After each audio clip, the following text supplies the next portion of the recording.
Bonjour tout le monde, j'espère que vous êtes en pleine forme et que vous allez bien. On se retrouve pour continuer ce cours sur la gestion du stress et on va parler d'un endroit spécifique où le stress va venir nous toucher, c'est au travail. Le stress au travail, effectivement, comme dans la vie courante, a aussi malheureusement, j'ai envie de dire, sa place. Parfois, encore une fois, de façon utile et intéressante quand il est moteur, et puis parfois, malheureusement, ça va nous desservir et nous bloquer. Je vous invite à regarder une vidéo qui est hyper intéressante en dessous de cette même vidéo, qui s'appelle « J'ai mal au travail ». Le film est complet. Vous avez eu la partie 2 dans un autre cours. Là, vous allez avoir la partie 1. Alors, je sais que c'est inversé, mais ça a du sens quand même, ne vous inquiétez pas. Et donc, vous allez pouvoir comprendre comment en fait le stress peut arriver au travail et puis on va en échanger aussi. Avant ça, je voudrais vous donner quelques chiffres parce que c'est quand même assez intéressant qui remontent certes à quelques années mais qui sont vraiment marquants et intéressants. On nous indique que 24% des salariés, c'est pas rien 24% des salariés, c'est près d'un sur 4, des salariés sont dans un état d'hyperstress. C'est quoi l'hyperstress? C'est-à-dire que le niveau de stress est trop haut et il peut être dangereux pour la santé. On sait aussi par ces études-là que les femmes sont plus touchées que les hommes par le stress et l'hyperstress au travail. Pour continuer dans les chiffres, je dirais qu'il y a un niveau, donc comme on vient de voir, d'hyperstress, mais il y a aussi un niveau qui varie selon les secteurs d'activité. Si on est dans le domaine de la santé, par exemple, humaine et des actions sociales, ou alors des arts et des spectacles et des activités récréatives, il y aura un apport de stress potentiellement important. Ou alors dans des activités financières et d'assurance par exemple, où là aussi ça sera relativement stressant. 52% des salariés présentent un niveau élevé d'anxiété. Donc vous voyez que c'est quand même pas rien. Un salarié sur deux dans ces domaines-là, près de 25% en hyperstress, c'est beaucoup. Donc on va essayer de regarder quelles sont les sources qui, dans le travail, peuvent nous stresser. Il y en a plein. Potentiellement, il y en a une pour moi qui est hyper importante, qui est majeure, c'est celle de la gestion du temps. Quand on a l'impression de manquer du temps, forcément, on va stresser. Mais aussi devoir, par exemple, traiter des informations complexes et nombreuses où on va penser qu'on n'est pas forcément capable et du coup, là, on va stresser.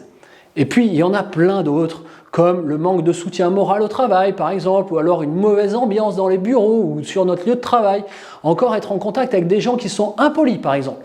Tout ça vont être des facteurs de stress. Je vous laisserai découvrir en dessous de la vidéo. Il y en a plusieurs qui sont détaillés avec des pourcentages. C'est vraiment intéressant de le découvrir. Regardons aussi quels sont les facteurs les plus impliquants au niveau du travail. On sait que par exemple, à une hauteur de 40%, l'organisation dans le travail, ou plutôt peut-être la non-organisation ou la désorganisation, va faire qu'on va stresser et ça va nous poser problème. D'un autre côté, à hauteur de 38%, plutôt la satisfaction des exigences professionnelles. On a peur de ne pas être compétent, on a peur de ne pas être reconnu, on a peur de justement qu'il y ait une exigence trop élevée qui fait que ça va nous mettre en stress et qui va nous bloquer. On sait aussi que à hauteur de 31%, les changements dans le travail sont stressants. Si vous devez changer de poste, s'il y a un manque de moyens pour le changement de poste, ou vous allez devoir vous adapter ou réapprendre quelque chose ou faire une nouvelle formation, je ne sais pas, du coup, oui, c'est stressant.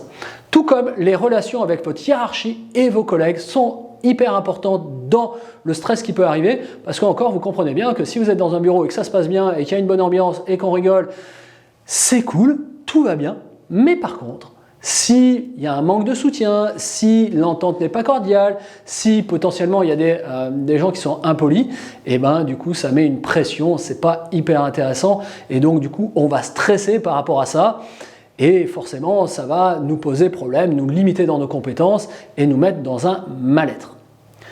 J'ai envie aussi de vous faire découvrir un schéma qui est hyper intéressant, qui se retrouve tout en bas, en dessous de cette vidéo, qui est une échelle entre le stress et la productivité. On comprend qu'il faut... Alors, déjà, je vais vous présenter l'échelle en elle-même. On a d'un côté la capacité de travail, très bien, et le niveau de stress. Notre capacité de travail, bien évidemment, on la veut la plus haute possible, pour donner le maximum et du coup faire en sorte que l'entreprise pour laquelle on travaille soit la plus productive possible. Et puis on va tirer un peu sur le niveau de stress. Et vous allez voir que il va falloir tirer pour avoir la meilleure capacité de travail. Si on laisse complètement détendu, notre capacité à travailler n'est pas assez haute, et plutôt en mode relax, cool, on verra bien. Mais du coup, c'est pas hyper productif. Donc du coup, on va devoir pousser un peu sur le niveau de stress pour pouvoir faire monter la capacité de travail. Problème, c'est que si on va trop loin dans le stress, du coup, à un moment donné, on va passer du stress productif au stress improductif. Et la courbe va s'inverser. Notre capacité de travail va redescendre parce qu'il y a trop de stress. Jusqu'à arriver à un moment où on peut être allé jusqu'à un point extrême qui fait que le niveau de stress va être tellement poussé, tellement exacerbé qu'il va être paralysant. Et le stress paralysant, là c'est très compliqué parce que vous allez pouvoir tomber dans burn-out et vous n'allez plus du tout être productif. Et personne n'a rien à gagner, ni vous en tant qu'employé, ni l'entreprise qui vous emploie parce que vous serez plus productif. Donc attention aux entreprises de faire en sorte que le stress, oui, on puisse aller chercher un certain niveau de stress, un certain point de stress intéressant, mais attention à ne pas aller trop loin, attention à surtout ne pas aller trop loin. Parce que du coup, vous comprenez bien que la marche suivante, c'est le burn-out. C'est le burn-out dont on a déjà parlé dans une vidéo précédente.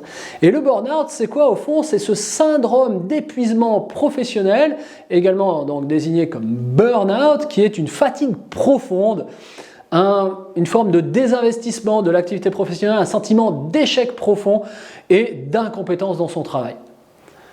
Et là, encore une fois, c'est le corps qui va s'arrêter, c'est le corps qui va dire non, et c'est très très compliqué à gérer. Vous pouvez vous retrouver du jour au lendemain quasi paralysé par un burn-out où votre corps ne voudra plus répondre, vous serez en tel état d'épuisement que j'ai vu des gens rester quasiment 3 mois couchés sans pouvoir rien faire parce qu'ils étaient dans un burn-out profond.